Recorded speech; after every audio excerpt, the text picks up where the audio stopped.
जय श्री कृष्ण प्रिय दर्शक बंधुओं, एक बार पुनः स्वागत है आप सभी दर्शकों का आपके अपने चैनल दर्पण ज्ञान गागर यूट्यूब चैनल में। प्रिय सज्जनों, आज आपके समक्ष बहुत ही ज्ञानवर्धक व मोटिवेशनल रामायण की कथा लेकर हम हाजिर हुए हैं। आज की कथा में हम आपको बताने वाले हैं कि स्त्रियों के अंदर वो 8 अवगुण कौन से हैं जो उसके अंदर सदैव ही विद्यमान रहते हैं, फिर चाहे वो कुछ भी कर ले उन अवगुणों को त्याग नहीं सकती। तो प्रिय सज्जनों, आज हम रावण के द्वारा स्त्रियों के बारे में कुछ ऐसी 8 कमियों के बारे में बताने जा रहे हैं जो कि एक सत्य है। महर्षि वाल्मीकि द्वारा रचित रामायण भी इन्हीं घटनाओं के इर्द गिर्द घूमती है। एक राम के वनवास की कैकेयी द्वारा की जाने वाली मांग, नंबर 2 शूर्पणखा द्वारा राम से प्रण निवेदन और उस निवेदन को अस्वीकार करना, इसके बाद लक्ष्मण द्वारा उसके नाक कान काटना, नंबर 3 माता सीता द्वारा हिरण की अनुचित मांग करना और लक्ष्मण द्वारा भगवान राम की सहायता करने को जाने से मना करना, इसके बाद माता सीता द्वारा लक्ष्मण के लिए अनावश्यक उल्टी सीधी बातें कहना व दोषारोपण।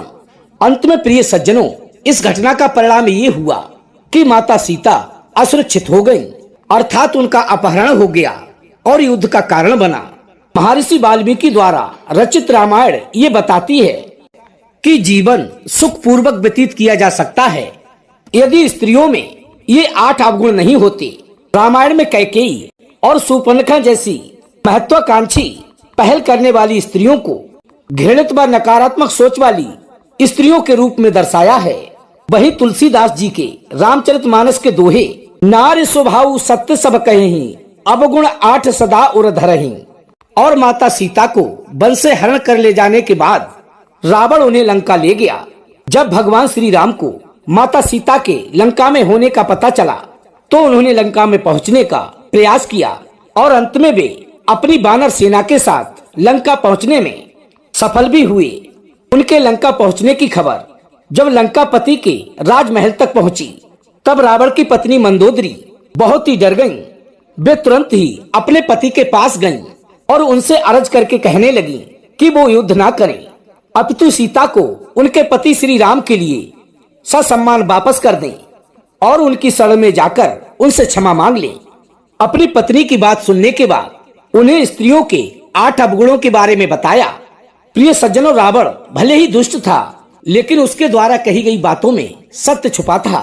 तो कहानी को शुरू करने से पहले प्रिय सज्जनों, आप सभी दर्शकों से मेरा निवेदन है, यदि आपने अभी तक हमारे चैनल को सब्सक्राइब नहीं किया है तो प्लीज चैनल को भी सब्सक्राइब कर लें, वीडियो को लाइक कर दें, हो सके तो अपने सगे संबंधियों और मित्रों तक वीडियो को शेयर अवश्य करें। प्रिय सज्जनों, तो बने रहें बिना स्किप किए हमारी वीडियो में वीडियो की समाप्ति तक। प्रिय सज्जनों, रावण ने स्त्रियों में 8 अवगुण बताए थे। इसमें से पहला अवगुण तो ये है कि स्त्रियां बहुत ही साहसी होती हैं लेकिन अक्सर अपने बल का प्रयोग वो गलत जगह कर देती हैं। रामचरितमानस में वर्णित दोहे के अनुसार, नारी स्वभाव सत्य सब कहेहि, अवगुण 8 सदा उर रहेहि, साहस अनर्थ चपलता माया, भय अविवेक अशौच अदाया। प्रिय सज्जनों, इस दोहे के अनुसार स्त्रियों में जो पहला अवगुण पाया जाता है वो अवगुण है बहुत ही अधिक साहसी होना। हालांकि साहसी होना बहुत ही अच्छी बात है, लेकिन रावण के अनुसार अक्सर स्त्रियां अपने साहस का गलत समय और गलत जगह पर इस्तेमाल करती हैं या फिर जैसी परिस्थिति की वे अपेक्षा करती हैं और उसके प्रतिकूल जब उनको कुछ दिखाई नहीं देता है तो वे उसे बदलने के लिए अपने साहस के साथ आगे बढ़ जाती हैं। वे इस बात को नहीं समझ पाती कि उनके द्वारा दिखाया गया साहस सही है या फिर गलत। परंतु प्रिय सज्जनों, सभी स्त्रियां एक जैसी नहीं होती। दूसरा अवगुण ये बताया गया है कि स्त्रियां झूठ बोलने में माहिर होती हैं क्योंकि वे कोमल हृदय वाली होती हैं जो कि अक्सर अपनों की बातें छुपाने के लिए या फिर अपने किसी खास को बचाने के लिए झूठ बोल देती हैं और अंततः बुराई का कारण बन जाती हैं। रावण के अनुसार स्त्रियों में जो दूसरा अवगुण देखने को मिलता है वो है उनकी निरंतर झूठ बोलने की आदत।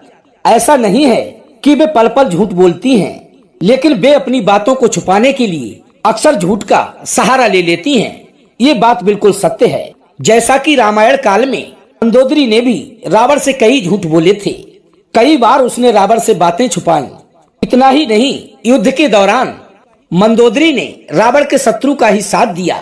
रावण के अनुसार पत्नियां अक्सर झूठ बोलकर बहुत ही बुरी फंस जाती हैं और अपने पति को भी दुविधा में डाल देती हैं। लेकिन प्रिय सज्जनों, सच एक न एक दिन अवश्य ही सामने आ जाता है। फिर उनके लिए इस बात का बहुत ही पछतावा होता है। और उनके अंदर तीसरा अवगुण ये होता है कि महिलाएं अस्थिर विचारधारा और चंचल चित्त वाली होती हैं, अर्थात उनके अंदर चंचलता कूट कूट कर भरी होती है। इसलिए उनके मन को समझ पाना बहुत ही मुश्किल होता है। रावण के अनुसार स्त्रियों में पुरुषों की तुलना में अधिक चंचलता होती है। उनका मन कभी भी लंबे समय के लिए एक बात पर नहीं टिक सकता। कुछ ही समय में वे अपनी ही कही बात पर मन बदल लेती हैं, जिस कारण से परिस्थितियां अस्थिर हो जाती हैं और काबू में नहीं आती। इनके अंदर चौथा अवगुण ये पाया जाता है कि स्त्रियां बहुत ही स्वार्थी और जिद्दी होती हैं और अपने माया जाल में फंसाकर अपनी जान पर भी खेल जाती हैं। रावण ने स्त्रियों के जिस चौथे अवगुण की बात की थी वो है उनके माया रचने का अवगुण। उसके अनुसार स्त्रियों की ये भी एक कला है। वे इस बात को भली भांति जानती हैं कि किस समय क्या करना है, कौन सी लीला रचनी है, कौन से माया जाल में किसे फंसाना है, जिससे कि परिस्थिति उनके अनुकूल हो जाए। रावण के अनुसार स्त्रियां अपने स्वयं के स्वार्थ को सिद्ध करने के लिए कई प्रकार की माया रच डालती हैं और संसार के लोग उनकी इस माया से बेखबर होते हैं। अपना कार्य सिद्ध कराने के लिए स्त्रियां क्या क्या करती हैं, इसके बारे में भी लंकापति रावण ने बताया है। अक्सर स्त्रियां अपनी बात को मनवाने के लिए वो पल पल में रूठ जाती हैं, कई बार प्रलोभन देती हैं। इसके साथ साथ उनको जब भी इसकी जरूरत पड़े तो अपना कार्य सिद्ध कराने के लिए सामने वाले व्यक्ति को हर प्रकार से मनाने की कोशिश करती हैं और अंततः वे अपना काम निकालने में सफल भी हो जाती हैं।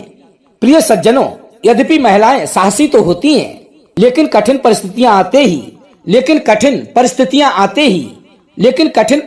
आते ही वे बहुत ही जल्दी हार मान लेती हैं।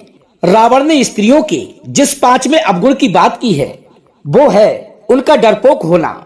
हालांकि प्रत्येक स्त्री डरपोक नहीं होती, लेकिन अधिकतर स्त्रियां बहुत ही डरपोक होती हैं। क्योंकि प्रिय सज्जनों, आपने देखा होगा स्त्रियां अक्सर बहुत ही जल्दी घबरा जाती हैं। किसी भी परिस्थिति में वे अचानक बदलाव देख लें तो वे बहुत ही जल्दी डर जाती हैं कि अब आगे क्या होगा।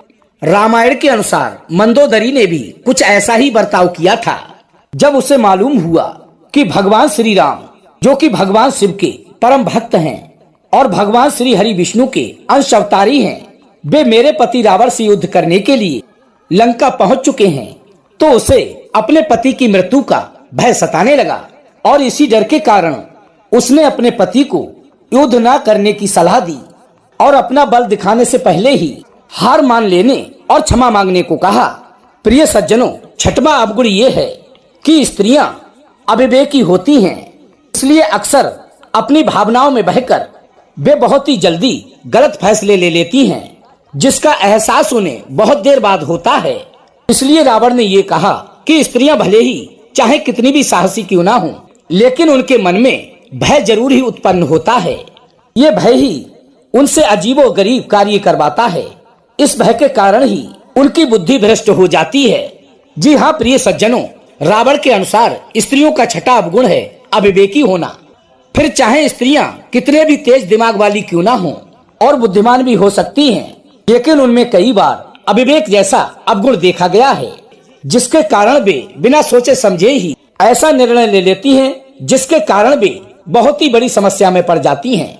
वैसे तो प्रिय सज्जनों, स्त्रियां बहुत ही कोमल हृदय होती हैं, लेकिन यदि कोई एक बार उनकी नजर से उतर गया तो वे उसे आसानी से माफ नहीं करती हैं और ना ही वे उसको अपने समीप भटकने देती हैं। प्रिय सज्जनों, रावण के अनुसार स्त्रियों का सातवां अवगुण है निर्दयी होना।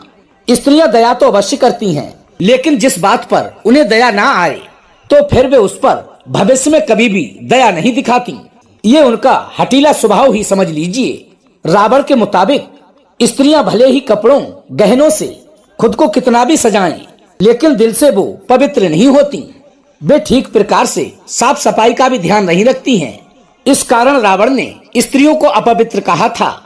प्रिय दर्शक बंधु, माफ कीजिएगा, भले ही आपको इस बात पर बुरा लगता हो, लेकिन रावण के अनुसार स्त्रियों के अंदर अपवित्रता अवश्य ही होती है, क्योंकि उनके हृदय में साफ सफाई का अभाव होता है। परंतु ये उन दिनों की परिस्थितियों पर, सामाजिक संरचनाओं के आधार पर कहा गया है। परंतु अब मान्यताएं बदल चुकी हैं, समाज बदल चुका है। अब समय है स्पष्ट रूप से नए समाज और नई मान्यताओं को समय के द्वारा महिलाओं की एक संपूर्ण तस्वीर बदलने के लिए नई मानसिकता और नए विचारों का वर्तमान में इस बदलाव की सख्त आवश्यकता है कि हम महिलाओं के प्रति दृष्टिकोण और सोच बदलें और सदैव ही उनका सम्मान करें। क्योंकि प्रिय सज्जनों, प्रत्येक स्त्री झूठ बोलने वाली नहीं होती, प्रत्येक स्त्री निर्दयी नहीं होती, प्रत्येक स्त्री हठीली नहीं होती। अर्थात अपवित्रता के अवगुण को छोड़कर सभी स्त्रियों में ये कमियां नहीं होती हैं। वे तो कुछ एक स्त्रियां होती हैं जिनके अंदर ये कमियां सदैव ही विद्यमान रहती हैं। ये थी प्रिय सज्जनों आज की हमारी छोटी सी कहानी। तो हम उम्मीद करते हैं वीडियो आपको अवश्य पसंद आई होगी। यदि आज की वीडियो आपको पसंद आई हो तो वीडियो को लाइक करके चैनल को सब्सक्राइब कर लेना, अच्छे कमेंट करना, हो सके तो अपने सगे संबंधियों और मित्रों तक वीडियो को शेयर अवश्य करना। प्रिय सज्जनों, हम कल फिर मिलेंगे इसी प्रकार की ज्ञानवर्धक चर्चा के साथ। इसी के साथ प्रिय दोस्तों, राधे राधे, जय श्री कृष्णा।